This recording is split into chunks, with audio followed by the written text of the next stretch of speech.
Nella scorsa stagione, sportivamente parlando, naturalmente uno schiaffo ciascuna, vinse 5-1 la Roma Calcio a 8 l'andata, rispose il Cotton Club al ritorno con un 4-0, ma quest'anno è tutta un'altra storia. Buonasera e benvenuti alle Ciriaci, questa è la settima giornata di Serie A della Lega Calcio a 8, quella in cui Cotton Club e Roma Calcio a 8 proseguiranno l'inseguimento alla Golbet.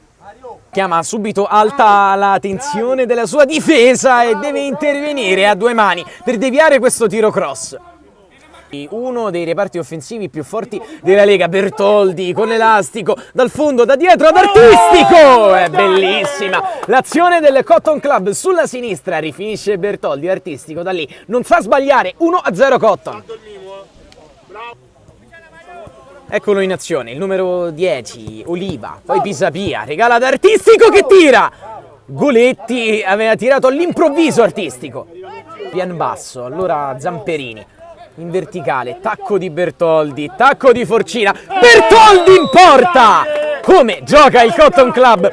Tutto di prima il contropiede, Bertoldi che prima ha fatto l'uomo assist, e qui dopo il tacco ne prende un altro di Forcina e trasforma il 2-0. Quindi si rischia di assistere a una gran partita, quella che stiamo vedendo con Seferi col destro, De Angelis sul suo palo, piede debole per Seferi, ma stavolta non si vede. Casa fallo laterale, sbattuto verso un tacco, poi il sinistro da fuori, De Angelis, grande intervento il suo.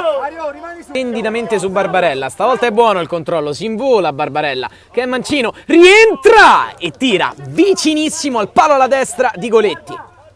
Giorgia che tra l'altro adesso ricomincia fittissima a scendere, battuto il corner, la sponda di Barbarella, poi c'è Nicola a rigiocare dentro e arriva la rete di Artistico di testa, forse il più piccolo in campo, qui disattenta la Roma, il Cotton Club fa 3-0 e forse chiude la gara.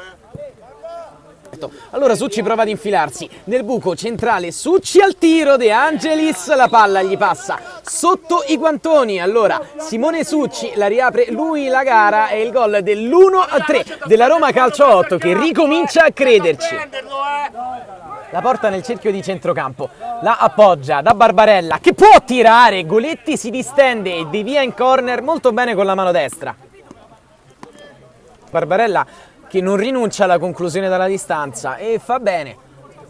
Parte come al solito da lontano Zamperini, è servito!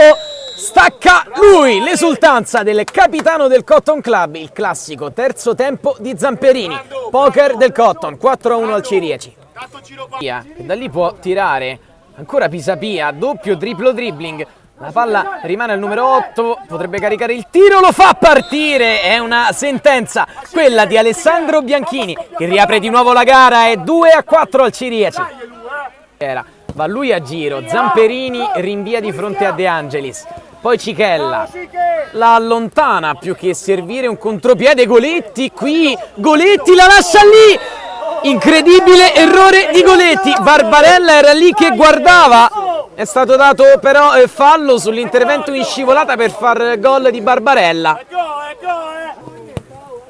Il tiro dalla distanza, ci ha provato Vannozzi, la parata di De Angelis quando termina qui. Cotton Club batte 4-2, la Roma Calcio a 8 sotto il diluvio del Ciriaci, termina la settima di Serie A.